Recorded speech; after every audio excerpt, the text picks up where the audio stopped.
OVP confidential funds for 2023.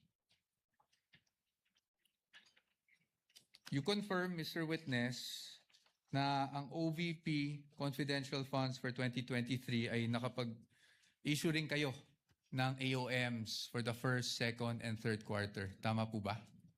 For the first and second lang po kasi yung third quarter, nag-drop po ako and hindi ko na po naabutan yung issuance noon dahil nag-transfer out na po ako sa Okay. ECPA. Okay. At hindi na rin po alam kung, just if you're aware, kung sumagot ang OVP doon sa mga AOMs ninyo. Hindi na rin po alam yan. Yes, sir. Okay. Sige.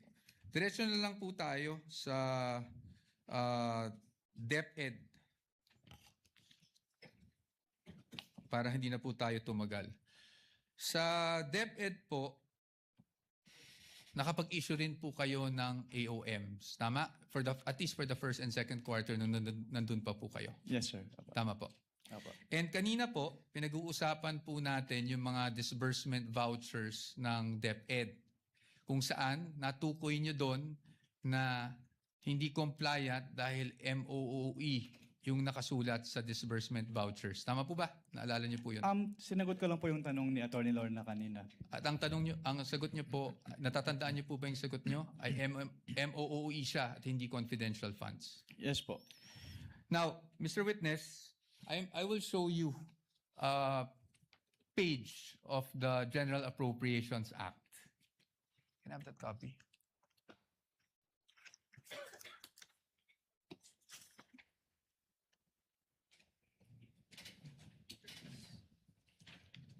And for reference, Your Honors, this is Exhibit D-1-14-DE, Your Honors. And D-1-42-DE for the defense. Counsel may approach the witness as well as counsel for the panel of prosecutors. Ito lang, ma'am. Titignan ko. So, dito po, sa page 376, volume 118, number 52, General Appropriations Act FY 2023, klarong-klaro po na ang confidential, intelligence, and extraordinary expenses is under maintenance and other operating expenses, which is the MOOE. Pero if I may clarify lang po kasi, Yes po. yung MOOE kasi is very broad. So Yes hindi po. lang confidential fund yung covered niya. Apo. We will get to that, Your Honor. Your Honor, please. DV. Saan nakasulat? Thank you. Kaya po dito, sa ating naging disbursement voucher, Your Honor, with due respect to counsel. yes, of With course. permission of Manifestation Attorney again in the Poa, document. yes. Again, this Observations document, and manifestations, counsel? Your Honor, this document violates the original document rule. First, it is a photocopy. It is not even a photocopy of anything that is certified, Your Honor. Although, under the original document rule, you can dispense with the presentation of the original. If you present the original first and then substitute a copy, because a copy, a photocopy, is now considered likewise, if properly authenticated, as an original. This is a scrap of paper, Your Honor. We don't even know. General Appropriations Act of who? Of which administration? And consisting of how many pages, Your Honor? Saan? This particular document, Your Honor, should not even be testified to because we don't know its provenance. For all we know, we don't know where this document came from. Your Honors, may I We comment? object, therefore, to this document. Maybe Your comment? Honor. What is the comment of Attorney Poa? Your Honors, the copy we are showing is actually a certified true copy of the Commission on Audit, certified by Davin E. Bakay. Your Honors. Certified true copy of the part of the GA? Yes, Your Honors. Anyway, counsel, we will be ruling on the admissibility of these documents when the formal offer is made after the presentation of evidence in chief by the respondents. We submit, Your Honor, but as another observation, Your Honor, we are aware, I think counsel is aware, that if you produce and you ask questions on a portion of a document, then you are compelled to produce the whole document, Your Honor. We want this on file. Produce the whole GAA. For all we know, Your Honor, there may be provisions in that GAA which contradicts the provision he's saying. So he is compelled under the rules, Your Honor. In addition to the rules of admissibility, he is compelled to produce the whole GAA. And we want that on record, Your Honor. Presiding officer has already ruled the manifestation and objection of the counsel is duly noted. Counsel may proceed. Thank you, Your Honor. And under the disbursement voucher, Exhibit D-1-58-DE, nakasulat po na MOOE, replenishment of cash advance under maintenance and other operating expenses authorized under page 376 of RA number 11936, which is precisely the page of the GAA. Pero marami po kasing nakalagay na expense items under MOOE in this page po. Okay, we will accept that answer, Mr. Witness. Now, Mr. Witness, pagdating po sa DepEd confidential funds, as you mentioned, you issued the first two AOMs. Yes, sir. Tama po. I mean, AOM for the first and second quarter. Rather. Yes, sir. Pero hindi nyo na po natanggap yung response. Hindi Kasi na- wala na kayo sa ICFAO. Yes, sir. But would you know, just curious, would you know kung ano yung present status nitong mga AOMs na to? Hindi po. I don't have personal knowledge about that. Okay. So you wouldn't know of whether may credit notice o wala. Yes, sir. Oh, but since you're an auditor, ano po ang ibig sabihin ng credit notice para sa isang auditor? Kapag sinabing credit notice, yung document submitted ay already passed in audit na po. Opo, pass in audit, meaning allowed? Yes po. Allowed in But subject to the reopening of the audit later Opo. on po. Okay. Thank you, Mr. Witness. Ngayon, Mr. Witness, since hanggang doon lang naman, no, yung naging saklaw talaga ng inyong service, I don't want to prolong this any longer. Gusto ko lang makita, based on your findings, AOM, di ba? Tapos yung notice of suspension para sa OVP and the AOMs for DepEd. These are preliminary findings, correct? Yes po, kasi nire-require pa naman sa agency na mag-justify yung findings and submit the documents being sought po dun sa... Opo. At based po dito sa findings ninyo, wala namang pong expressly nakasulat na may misappropriation at this point.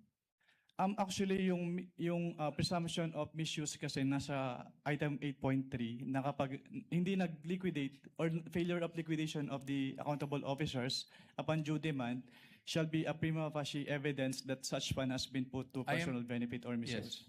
But I am just asking for the response na meron po bang expressly nakasulat sa mga findings ninyo? Ask and answer, Your Honor. It is in That is a 8.3. presumption po. So hindi Opo. kailangan isabihin. May expressly po ba na nakasulat na may ni isang kusing na napunta sa bulsa ng Vice Presidente? Ask and answer, Your Honor.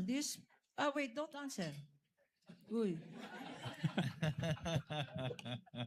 That question, Your Honor, has been asked and answered. We ask for Sustain- ruling, Your Honor. Sustained counsel, I think where you're getting at, modify your question. You can get it. Okay. So, basically po, ang findings nyo ay preliminary lamang. Wala pong any conclusive finding pa as to any misappropriation. Yun lang po ang tanong ko. Ang sabi kasi sa circular, upon failure to liquidate, No, meron I ng am presumption. Your Honor, Ask and answer, Your Honor. No, You the already witness- said, asking if it's... The witness is not responsive. Kindly respond. I think the question is quite simple, Yun lang naman Mr. po. Wamil. Preliminary pa lang. So wala pang any conclusive finding as to any misappropriation. Yun na lang po. Para lang po masagot nyo na ng diretso. Hindi naman po kasi kailangang i-state doon sa findings. Again, Your Honor, non-responsive. Let the presiding officer be the one to do it, or try to do it. Kapag ka nag-issue po kayo ng AOM, Audit Observation Memorandum, failure to liquidate na po ba yun? O may mga observation pa lang kayo?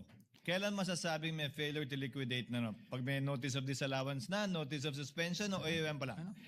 Nakalagay po kasi sa joint circular, Your Honor, under 8.3, failure to liquidate by the accountable officer upon due demand shall be a prima facie evidence. Opo, again, Mr. Wamila, yung pag-issue niyo po ba ng AOM, pasok na sa failure to liquidate upon due demand o hindi pa po?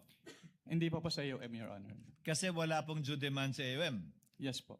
At masasabi mo rin bang wala pang failure to liquidate o meron na? Pag sa AOM po wala, pero pag sa NS po, since meron ng first issuance which is considered as demand, so meron na po sa NS. So As per AOM siya. wala pa, pag NS meron, Meron ng na. meron ng demand at Opo. meron ng failure to liquidate. Opo, since sa AOM po, nire-require na silang i-justify and i-submit yung mga documents na hindi nila na-submit. Pero sa AOM wala pa nga ganun. Yes po, Your Honor. Okay. Counsel, your witness. Thank you. And lastly, gusto ko lang to ma-clarify. Of course, the witness was a state auditor of the ICFAO. So recommendatory lang po ang function ninyo. Hindi po kayo nagde-decide pagdating sa, lalong-lalo na pagdating sa notice of disallowance. Tama po ba? Yes po. It's the function of the commission proper. Thank you. Thank you, Mr. Wamil, Attorney Wamil. I thank you for your patience. That is all for this witness, Your Honor. Thank Unless you, there's anything else. counsel for respondent. Redirect, if any, counsel for the panel of prosecutors. Yes, Your Honor, with your permission. Counsel may Few proceed with her questions redirect. on the redirect. Mr. Witness, tinanong sa'yo ng counsel for the respondent kung meron kang special training para mag-audit ng confidential funds. Kailangan ba ng special training para mag-audit ng confidential funds? No, ma'am. Hindi. Hindi po. Okay. At ang basehan mo, sinabi mo, when you answered is, ang basehan mo ay itong joint circular. Yes. Okay. Now,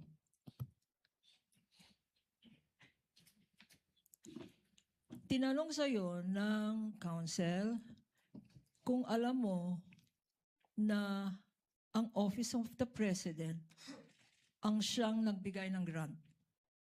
Can Tama? you repeat At your ang sagot mo? Oo. Can you repeat the question po? No, you answered on cross on the question of counsel for the respondent if you are aware that the grant was given to the Vice President by the President. Yes po. And you answered yes. Yes po. Okay. Pag binigay ba ng presidente, like in this instance, ang confidential funds, wala nang obligasyon mag-liquidate ang Vice President ng paggamit niya sa confidential funds na yan. Meron po. Meron po pa siyang rin obligation to liquidate. obligasyon.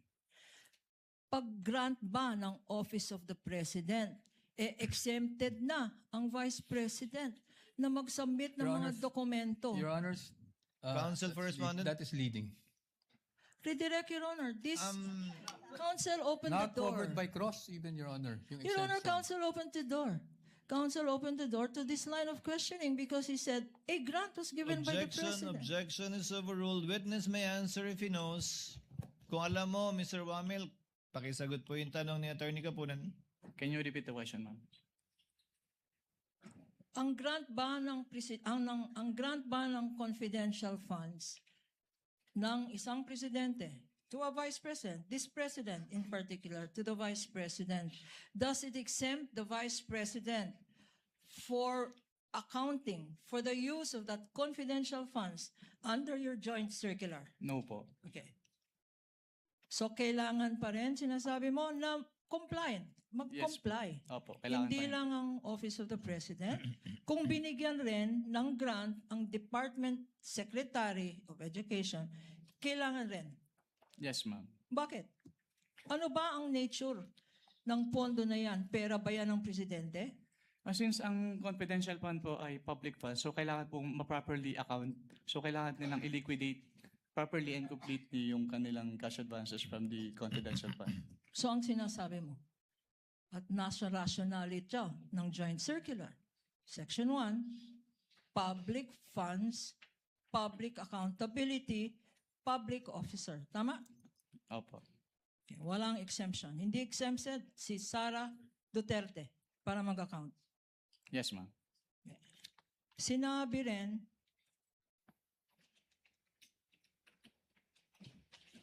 counsel for the Vice President also said, the Vice President also said, tinanong ka tungkol sa ano ba yung accrual method of accounting.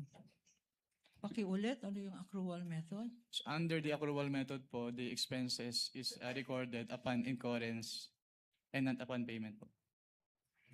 Okay. Allowed ba itong accrual method of accounting sa pag-evaluate ng confidential funds? No, ma'am, kasi kailangan po talagang binayaran yung expenses po. Okay. So hindi pwedeng accrual, parang lista. Opo, Tama? hindi po pwedeng lista. Hindi pwedeng lista-lista. Kung binayaran, dapat cash out. Yes, ma'am. Tama? At Opo. kung cash out, dapat may resibo. Tama? Yes, ma'am. Opo. So, hindi pwede ang accrual. Mr. Witness, okay, tinanong rin sa'yo, itong utilization of confidential funds. Nakalagay, utilization of confidential funds.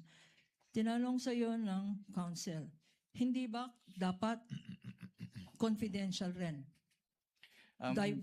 Do not divulge information on the use of confidential funds. Tama ba ang interpretation ng counsel for the respondent? Hindi Your po. Honor, that was not my interpretation. I was merely asking based on the memo, the COA circular that he read, Your Honor. Okay. Just that, just on that matter. Okay, Noted, based- witness may answer. Can you repeat the question, ma'am? Ang tanong, okay, sabi ng counsel, confidential funds yan. Bawal ang mag-reveal ng confidential information, citing certain provision in the revised penal code, certain guidelines, which we haven't seen. Pag confidential funds ba, lahat ng information na hinihingi sa inyo, kagaya ng sang ginastos, yung milyon-milyon na yan sa medicine, oy, bawal yan, confidential yan. Pwede ba yan, Mr. Witness? Hindi po. Since ang confidential fund po ay public fund, so dapat po ay properly accounted po ito. And since ang involved po ay confidential fund, so it must follow the strict accounting and auditing guidelines po to prevent misuse. Confidential ba yung, uy, bawal mo sabihin, sang grocery binili. As an Yung answered, Your pagkain na Honor. yan. As an answered. Asked and answered. Food, Your Honor. And As all an the answer, items Your there. Lahat ng items na sinabi natin. Food, medicine, As an transport. answered, Your Honor, I asked for a ruling. Your Honor, please, I only asked for the medicine. I know I'm itemizing because Asked and answered previously, counsel. Counsel for responder is correct. Okay. Kindly move on to the next point. now, sinabi sa'yo na dapat, since this is accountable, strict, sinabi mo na ang pagka-interpret ng joint circular na yan, nandito sa dapat strict, no? Yes, ma'am. Because public funds ito. Opo. Pag sinabi bang strict interpretation, and I will quote, strict accounting, the utilization of such funds is generally confidential and classified by nature, which requires not only strong internal controls. Tama? Yes po. Nakita ba natin sa mga dokumento na sinubmit ng Presidente, ng Vice President at ng Secretary of DepEd, nakita ba natin yung mga internal controls? Hindi po. Your Bakit? Kasi since may Honor, mga... the witness is incompetent to answer because he only based his audit on the documents provided. He has no knowledge on the internal controls of the Department of Education or the Office of Vice President, Your Honor. Your Honor, internal If the witness controls. knows based on his observation of the documents submitted to him only insofar as that is concerned, Mr. Wamel, you may answer. Since based on the documents po, may mga deficiencies pa rin po na noted. So, it can be inferred na hindi strong yung kanilang internal control. Okay. Anong mga deficiencies na na-notice mo? yung kanilang mga documents, some of the documents ay hindi compliant dun sa requirements ng Joint Circular 2015-01. Acknowledgement receipts na walang Acknowledgement dates? receipts, yes po, walang date, yung iba naka-date ng 2023 even if the period covered ay 2022. Liquidating documents para sa submitted 2023 para sa period 2022. May internal control ba yan? Actually, yung nasubmit naman po nila on time yung kanilang liquidation report. Mga acknowledgement receipts na walang signatures. Yes, ma'am. Internal control ba yun? That should have been prevented by a strong internal control. Nakalagay rin dito, in this section. Strict auditing rules to prevent mishandling and improper application of the funds. So, sinabi mo na dapat strict ang compliance. Ikaw pa, as a state auditor, meron ka bang discretion sa pag-apply ng rules na to? Can you repeat the question po? Okay. You said that the basis for your evaluation are the express provisions of these rules. Yes, ma'am. Do you exercise any discretion? We exercise po professional judgments. Just kailangan po namin i-evaluate if yung documents ay compliant dun sa requirements. Okay. Professional judgment. Yes, ma'am. But is this judgment based on personal opinion? Hindi po. Is this judgment based on, ayoko yung mukha nitong officer na to? Bias. Is it based on Hindi po. bias? Hindi What po. is it based on? Your professional judgment is based on what? Professional judgment is based on the experience and the applicable laws, rules, and regulations po. Okay. Council also mentioned 3.9, which is confidential expenses. Okay. I don't think I mentioned that, Your Honor. Okay. Then I will mention it. Not subject of the cross, Your Honor. Are you referring to the JMC Council? Your Honor, please, accounting, this council asked on how confidential expenses or funds are being accounted for. This is germane to the questions on cross. No, my question, Council, is what 3.9 are you referring to? 3.9 of what? 3.9 of the joint circular, Your Honor. Is there one? It's a confidential expenses, which says it refers to those expenses pertaining related to surveillance activities, etc., Your Honor. Your On Honor, page 3. beyond the scope of the cross, Your Honor. Your Honor, please. He opened the door. He I says did- what door did I confidential open, Your funds. He says confidential funds do not disclose information. Your Honor, please, we have to put a limit to at least, apply what is in the rules of court suppletorily, Your Honor. Subject to the discretion of the court, the redirect and cover matters not covered by the cross. The same is true with your recross counsel later on. We submit, Your Honor. It's, Counsel may proceed with her question. Witness may answer. okay. In confidential expenses 3.9, nakalagay dito, in your evaluation of confidential or liquidation of confidential funds or confidential expenses, nakalagay dito, are intended to support the mandate or operations of the agency, Mr. Witness. Yes, ma'am. Okay, nasa mandato ba ng Office ng Vice President ang magkaroon ng confidential funds? Calls for an opinion, Your Honor, that the witness is not qualified to answer. It's competent, Your Honor. He knows what are what are allowed, for an what are not opinion, Your allowed. Honor. Objection, Witness is not an expert in the objection is mandate. sustained. Witness is not competent to answer whether or not it is part of the OVP's function, much less a DepEd, to have confidential funds. That he did not see any confidential funds when he was with COA ICFAO does not mean that it is allowed or not allowed. Kindly move on to your next point, Counsel, please. You also mentioned that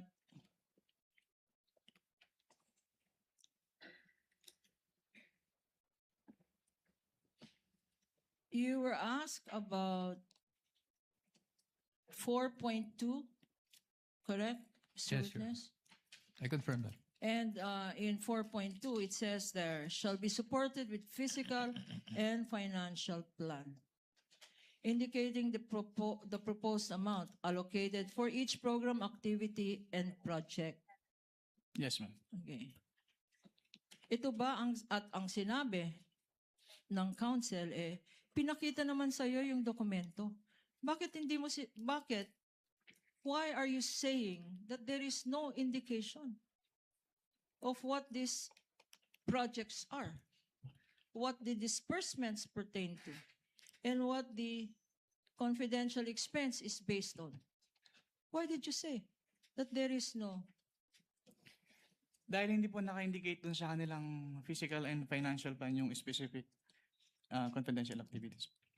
Hindi pa pwede ang substantial compliance dyan?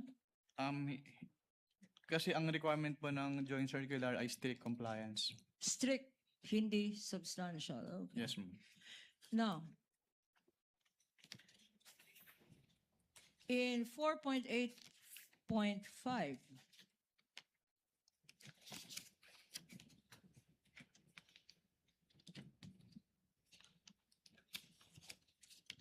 okay, Council makes mention in his clause that sa Office of the Vice President, ang SDO,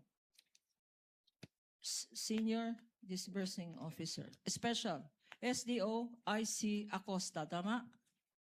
Sa OBP, yes, ma'am. Okay. At sa DepEd, ay ang SDO IC Fajarda, tama? Yes, ma'am. At tama daw, sabi ng council na tama lang talaga na sila yung payees, Yes, ma'am. implying na silang tumanggap. Yes, ma'am. Implying na, ito ba, pag silang tumanggap, sila lang nakakaalam? Hindi po. Hindi. Opo. Kasi based on Bakit? the joint circular, si head of the agency po yung may responsibility to oversee the agency-wide use of the confidential fund and to ensure compliance with the requirements of the joint circular.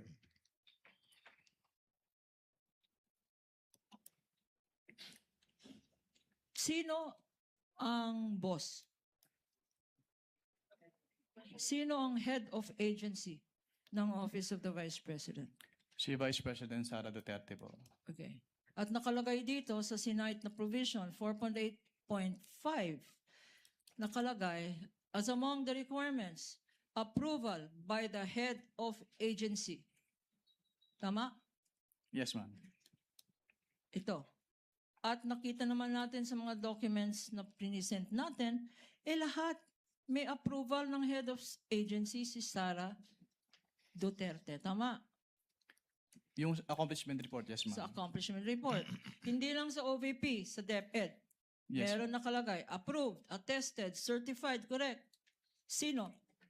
even ang yung nag-certify. certification po nung accountable officer on the utilization of the confidential funds of both the OBP and DepEd ay attested po ni Vice President. So even if council says the SDO is Acosta for the OVP and the SDO for the DepEd is Fajarda, still the head of the agency, who in all the documents we have seen, signed, attested, approved, certified, is Sara Duterte as Vice President and as Secretary of the DepEd, correct?